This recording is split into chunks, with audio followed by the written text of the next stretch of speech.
Please support the Feral Druid army. Like, share, comment, and subscribe. Meow.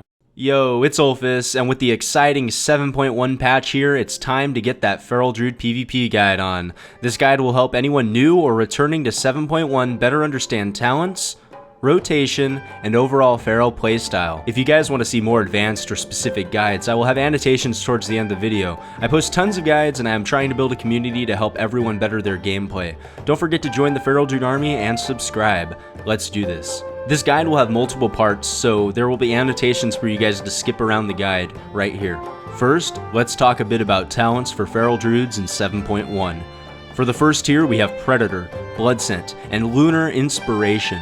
I find myself not using Predator a lot, especially in arena and duels. The crit increase from Blood Scent makes your bleeds much more valuable, increasing your crit by 10% for melee abilities. This is great for Brutal Slash and Berserking, also lining up a few good shreds and ferocious bites.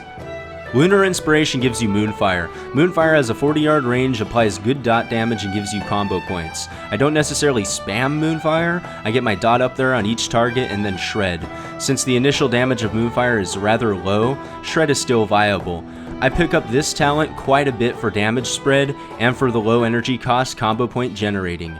Not to mention that it's 40-yard range. For the second row of talents, we have Renewal, Displacer Beast, and Wild Charge. There are not many cases where I will be using Renewal, but the 30% heal is great for some cases, perhaps when dueling specific classes.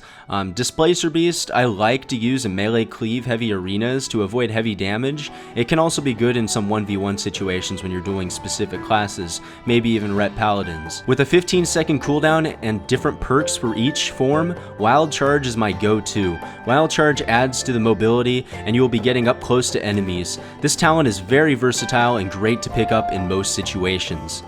For the third tier, we have Balance, Guardian, and Resto Affinity. Balance Affinity, I'll be honest, I've only used a handful of times, but I guess it could help in some situations.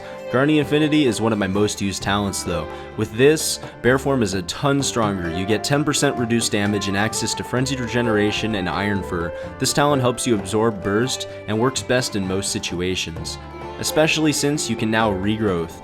Resto Affinity is also great. I use this talent in most solo cases. Sometimes it can be a great choice for arena and duels. For this talent tier, I recommend getting used to Guardian Affinity and Resto Affinity so you can switch them out when you need to. For the fourth tier, I prefer Mighty Bash. I just prefer having an extra stun. Mass Entanglement and Typhoon have their purposes, but I hardly use them. For the next tier, we have Soul of the Forest, Incarnation, and Savage Roar. This is where it really gets fun. Most of the time I pick up Savage Roar for the 25 increased damage. It is amazing. But oftentimes I will pick up Incarnation. It allows you to stealth in combat and increase damage for Shred and Rake. I pick this talent up for duels sometimes, and sometimes in 2v2. You can get this going with Blood Scent and do a lot of damage from your Rakes and other abilities. Soul of the Forest is great for a quick bleed and bite playstyle. You won't ever be energy starved, and it's great for bleeding up a lot of enemies. So let's say you're doing a lot of AoE and stuff, but most of the time I go with Incarnation and Savage Roar. For this tier, we have Sabretooth, Jagged Wounds, and Elune's Guidance. Here I prefer Jagged Wounds and Elune's Guidance. Elune's Guidance gives you 5 combo points, and 1 combo point every 1 second for 5 seconds. It is great for getting a Savage Roar going in stealth so you can open up with prime bleeds. And also, you can use it when the cooldown's up. It is a short 45-second cooldown, so it's great for getting quick bleeds up and Savage Roars when you need them in clutch. Jagged Wounds increases bleed damage. It lowers the duration, but damage stays the same. In a lot of cases, this helps a bit with damage. I would definitely recommend using this with Incarnation because you're going to be, running around. Your energy's going to be going up quick. You're going to have a lot of chances to bleed. So having short bleeds on targets helps a lot because you can be reapplying quickly. But for this build, I'm going with Elune's Guidance with that Savage Roar. For the final tier, we have Brutal Slash, Blood Talons, and Moment of Clarity. A lot of you know I'm a big Brutal Slash fan. Savage Roar and Rip increase the damage of Brutal Slash by a bit. With 3 charges at 20 energy each, combined with Ashmane's Frenzy, you get a great burst. Blood Talons increases damage of 2 melee abilities for 50% after casting Regrowth. Blood Talons makes for some mean bleeds, especially if Savage Roar and Blood Talons are active. When you Rip and Rake, I switched to Blood Talons with certain arena partners, and in a few dueling situations where I might be kiting, it really does a lot of bleed damage, and it's amazing. You can also use Blood Talons to empower your Ashman's Frenzy. It is awesome. Moment of Clarity is good, but with Elun's Guidance I don't pick it up too often. Blood Talons and Brutal Slash I have found to be more useful for my playstyle. I just enjoy the damage increase. It really helps out. I don't really see myself getting that energy starved, especially if I'm using some of the honor talents available that help me, get my Tiger's Fury up and maintain my energy. Okay, so now we get into the fun part. Let's talk a bit about the rotation and playstyle right here. We're going to finish this guide off with honor talents and a quick discussion of the 7.1 Feral changes. The short, simple explanation of the Feral rotation is keep Savage Roar and all of your bleeds up. From there, the extra damage comes in. With this set of talents, you want to Elun's Guidance and Savage Roar in stealth prior to opening. From there, Rake, Moonfire, and Shred to 5. With Elun's Guidance, you may not need to Shred, but sometimes it's needed. Sometimes I'll pop a Tiger's Fury before I use my 5 combo points to empower it. So after your opener, place your Rip on your target. This is an effective opener that applies bleeds with maximum damage. So pretty much what we've done so far is we've gotten Savage Roar up, we've Rake opened, we've Moonfired, and we've Shredded to 5 and applied our Rip. All bleeds and Savage Roar are up. After your opener, start building combo points with Shred and Moonfire. Without Lunar Inspiration, just sub Moonfire for Shred. While building combo points after my opener, I often bleed nearby enemies with a Rake for extra combo points if available, and if I have Lunar Inspiration, I'll throw Moonfires on them as well. In 1v1 situations, I Ferocious Bite given the time it takes to build my combo points. If Rip and Savage Roar need to be reapplied, take care of that first, but if you're not bleeding, I would be Ferocious Biting. So pretty much the rotation consists of taking care of bleeds and keeping Savage Roar up as a priority. This will really increase overall damage in the end. You'll basically rotate finishers, Savage Roar, Rip, and Ferocious Bite, and then you'll go in a circle, making sure they're all up on your target.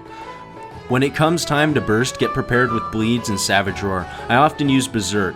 When it comes time to use Ashman's Frenzy and then Brutal Slash up, incorporating Mighty Bash into your rotation can help a lot to keep the target still, keep a healer locked down, or maybe just, keep some damage off of yourself while you take a hit at them. So that is pretty much it for the rotation. Let's move on to the honor talents now. I do a lot of things here that help my playstyle, so you might want to check this out. There are a couple changes to the honor talents that we kind of have to go over for 7.1. For the first tier of honor talents, I pick up Gladiator's Medallion. I feel like it works best in most situations. And I feel like Adaption and Relentless I have less control over, and it can kind of be bad in a way. I prefer to know when I'm trinketing. For tier 2, Hardiness is great, especially if you group with a healer. Also, Bear Form is much more effective above 80% health with this. Reinforced Armor I kinda skip over, and Sparring is great against melee. In double melee arena I will use this over Hardiness, so Sparring for melee, and Hardiness for everything else for the most part. In some cases against melee I opt for Hardiness, it all depends on my situation. If I have a good healer, am I gonna be the kill target, how much damage am I gonna take, I take a bit into consideration. For tier 3 we've got Shape Mender, which heals you every time you change forms. I change forms quite a lot, and this talent is very useful. Protector of the Grove offers 50% cast time off of your next regrowth after using a regrowth on a friendly target, bringing the cast time below 1 second, and this is okay. Since Healing Touch was swapped with regrowth, I found this great in hot moments, but I barely find myself in a heavy healing situation. I guess if you frequently regrowth your partner and yourself, this could be very good for you, and it could do more healing than Shape Mender would. Regrowth heals for about 200k overall, which is about 10% of the life, and Shape Mender is only 5% of your life, and it's not more than every 5 seconds either, so you do get a higher heal out of regrowth over Shape Mender, and being able to heal yourself and your partner at the same time is pretty great. But I don't know. Let me know what you guys think about this talent in the comments. Maybe we can have a discussion about it. Leader of the Pack gives you an AoE heal with Shred. This works well with Blood Scent and Incarnation Burst. Incarnation empowers Shred, so it's a big Shred spam fest. While you beat your opponent away, you heal yourself and your party. I would use Shape Mender solo and in cases where you don't have to do a lot of healing on your partner. Shape Mender is also great if you're likely to be the target of choice in arena. Protector I use in other cases. Leader of the Pack is for AoE heavy opponents with a nasty cleave. I would pair with Incarnation. For the 4th tier I pick up Pouncing Strikes. It no longer affects Rake, but instead Rip and Maim. This means it will matter when you need it the most though. I found myself in situations where I'm trying to get a Rip off, but I'm not able to because I'm too far away and it kind of makes things weird. But Rake, I don't know, this is gonna be a weird one. I mean, being able to Rake is something I do more often. It's something I can do easier than a Rip, so I don't know how I feel about it. Maybe we were too OP before, I don't know. Being able to Rip though and pounce is pretty good, I guess. Freedom of the Herd and Primal Vitality, I stay away from. I love my pouncing strikes way too much. With the 5th tier, I pick up King of the Jungle. The movement speed helps you quickly switch targets and keep up with your enemies. Blood Trauma I don't use much. I often maim a target as I'm going for kills, especially healers. Fury Swipes, that's not really a talent that I use. I don't thrash that much, it has lower damage. Maybe in the future. For the final tier, I go with Savage Momentum. My finger is always on that interrupt button, and the Tiger's Fury reset really does quite a bit in terms of energy regeneration and damage. Fresh Wound could be good in battlegrounds or arena situations where you rotate bleeding enemies though. Rip and Tear I stray away from, especially with Elune's Guidance. It costs 60 energy and has a minute cooldown. It doesn't fit into the rotation as well as Savage Momentum or Fresh Wounds does. Okay, so that's about it for the honor talents, rotation, and the talents. So let's just talk a bit about the overall changes. So the first change I am sure you are all aware of is Regrowth. I like this change kind of. Regrowth does more healing than Healing Touch does in 7.1, plus you'll have a hot. Though the hot is kind of small, it adds up when you're sitting in bear form in Frenzied Regeneration. Another change made was to Pouncing Strikes. I am really going to miss being able to rake halfway across the map to catch up to a target, but going out of roots and pouncing to someone with rake was awesome. I am guessing Blizzard believed we had too much mobility, and which I can kind of understand. Though being able to pounce with Rip or Maim is great, it ensures an application and it allows you to get a quick Maim off on a healer who is out in the distance. I found myself running to healers trying to get a Maim off or a Mighty Bash, so being able to actually just fly over there really quick is good. I guess it could help out when you're bleeding up enemies, building combo points. It's not that different. It's not that bad. I don't think there's that much change here that's gonna mess with anybody. Oh, right. Thank you guys for checking out my video. I hope it helps some of you guys out. If you have any comments, please leave them below. We can all help each other out and answer them. I'm building a community here, so if you guys want to subscribe to the Feral Druid Army, I post videos almost every day. Well, actually, I post every day right now, and I do live streams. I'm on a 100-day challenge right now, where I'm challenging myself to upload 100 days in a row. So I'm almost there. I think I'm about like 60 days in right now. So I'm really looking to hitting that 100. We're a really fast growing channel and it's very exciting, so jump on and we'll have some fun. Alright, peace out. Feral Druid Olfis signing out. Woo! Yo guys, thanks for watching my video. Don't forget to join the Feral Druid Army. I have tons of guides coming out for 7.1. See you guys then.